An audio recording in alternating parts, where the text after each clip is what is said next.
the way we live in our country, the way we play politics, is the incredible level of hypocrisy to which we go and the level of pettiness that we sometimes get to. Because just picture a situation where I am the Minister for Interior, I sit in the National Security Council, and I go out in public and complain about the Inspector General who sits with me in the National Security Council. Am I serious? You know this phrase about there being the deep state. First of all, understand the origin of this. This is language that began mainly from the communist socialist direction that created an impression that the state operated at two levels. The open, formal, known level understood by everybody, but the secret, informal level that is insidious, devilish, that is a dark operation that is intended to do evil and bad for everybody. I ask the question, in a country that doesn't have a single detainee, in a country where a presidential election has been nullified before and the president and all its people have faithfully gone back to the election, you know what has happened with this election? And I said it in another meeting, that after the COVID-19 pandemic, now the new pandemic we are dealing with is the pandemic of lies. Yeah. It's the pandemic of lies. You know, people stand up and they say things that they think make sense.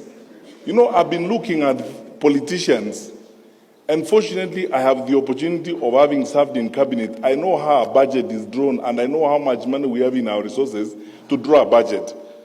When a political leader, a national leader tells people, I will put aside 150 billion for market women, I'll put aside 50 billion for boda boda, I'll put aside 100 billion for this. I know how much our budget is and the projected growth of our budget. That time you have not talked about the amount of money that you are taking to counties, you have not talked about transfers for the education sector and so on. Where are you going to get that money to provide that kind of service? You're just lying to those people because you are telling them things they want to hear. And because they won't ask you questions, you just get along with it. You know, when you keep saying this deep state, who is that? And the people who are using that phrase and complaining are members of the National Security Council. They hold public offices. They tell you they are powerful people.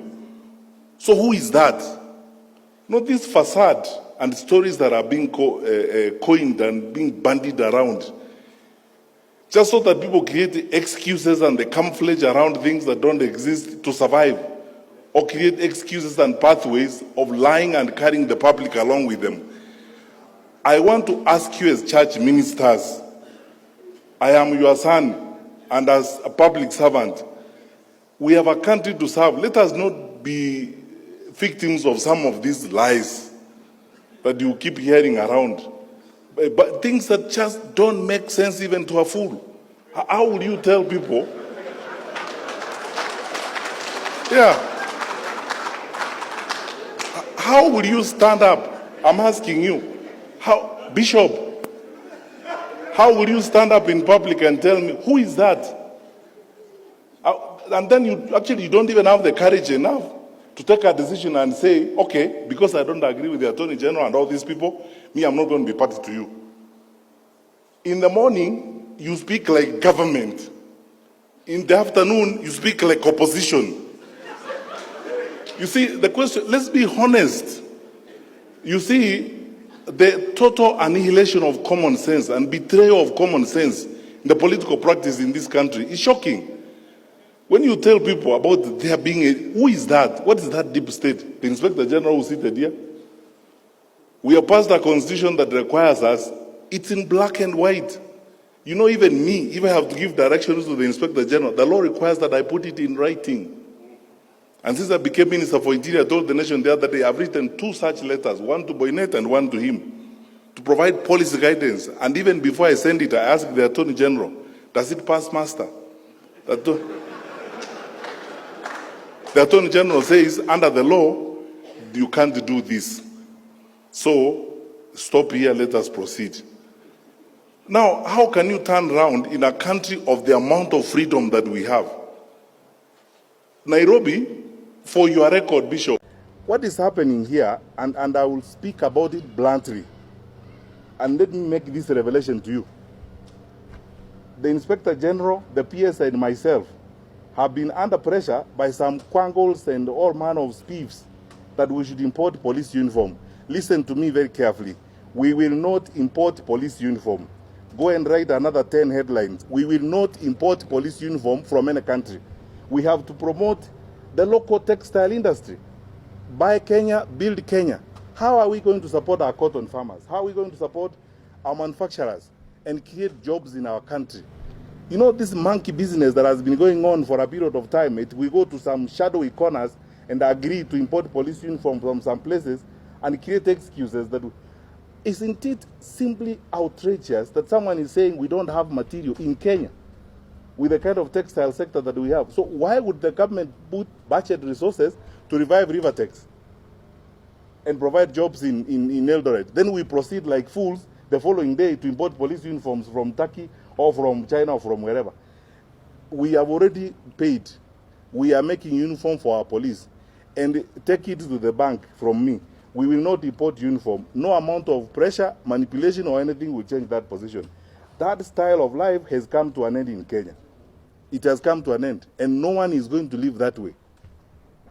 Our uniforms will be made. We have 600 tailors at NYS and huge teams at NYS that are working on this. We'll make the uniforms for our forces in Kenya, create jobs for our people in Kenya, allow manufacturers in Kenya to supply government agencies. Sasa wewe na wakora wako mahali mlikubaliana mtanunua uniform, utaenda uwaeleze hivi, hatutanunua uniform kutoka kwingine. It's as simple as that, and you can write as many headlines as you want. We will not change that position. Na tuwache kudanganyana hapa. Hii ujeuri must come to an end in this country. Sasa unaenda huko, we will not do this kind of silly things that people have done over the years and try to mess up our country. We will ensure that everything that we need, that we can get in the country, we get it here. That is how we grow our industry. That is how we support our cotton farmers. That's how we support the manufacturing sector. The private sector understands what we are doing. Our president has been firm on this and has been speaking about this. So we can't live any other way. So if you thought that the headline is going to change our mind, now you know. Don't bother. Or if you want, you can go and do another 10 headlines, but we are not importing uniform. Thank you. 1. Early life and education. Fred Matiang'i was born in Nyamira County, Kenya, into a humble family. Growing up, he exhibited a strong commitment to education. Segment 2. Entry into government. Matiang'i entered the political arena in 2013 when he was appointed as Cabinet Secretary for Information. Segment 4. Interior Education Reform in 2015. Matiang'i took on a critical Cabinet Secretary for Interior with issues of exam cheating 5 and controversies standards and criticisms. Despite his achievements, Matiang'i faced significant criticism. Segment 6. Legacy and reflections. As he stepped down from public office, the debate over Matiang'i as legacy continued. Conclusion. Fred Matiang'i's journey through the corridors of power in Kenya is a complex narrative of ambition, reform,